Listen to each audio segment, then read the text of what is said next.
নমস্কাৰ, মোৰ পেজলৈ সকলোকে স্বাগতম। আৰু এয়া দুপৰীয়াৰ ভিডিঅ'টো বনাইছোঁ।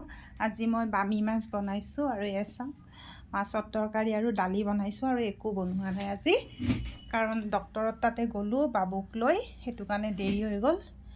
আৰু এতিয়া ৰান্ধিলোঁ, আহি পেলাই গোটেই কাম চাম কৰি মাছৰ তৰকাৰী আৰু দালি বনালোঁ। সেনেকৈ এতিয়া ল'ৰাটোৰ ভাতটো বাঢ়ি আছোঁ। এতিয়া তাক ভাতটো দি দিওঁ।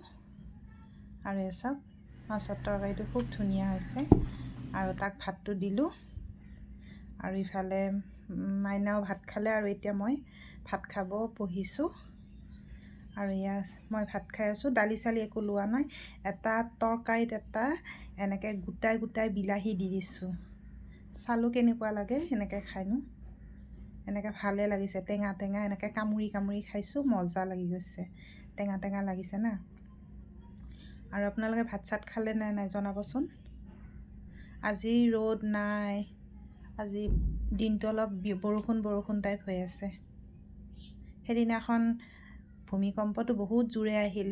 ভূমিকম্প আহোঁতে মই বিচনাত বহিয়ে থাকিলোঁ, ভাবিলোঁ আৰু অলপ জোৰে আহিলেহে নামিম বিচনাৰ পৰা, সেনেকৈ ভাবিলোঁ। তাৰপিছত এনেকৈ ভাবি থাকোঁতে থাকোঁতে ভূমিকম্পই শেষ হ'ল যাই থৈ। ময়ে মোৰ ল'ৰাই বহি আছোঁ আৰু ইফালে মাইনাই শুই আছিল। ভূমিকম্প দিয়াৰ সময়ত বিৰাট ডাঙৰ জোকৰণিটো দিলে ভূমিকম্প। আপোনালোকৰ ফালে কেনেকুৱা ভূমিকম্প, জোৰে দিলে নে কি নে গম পালে নে নাই জনাবচোন।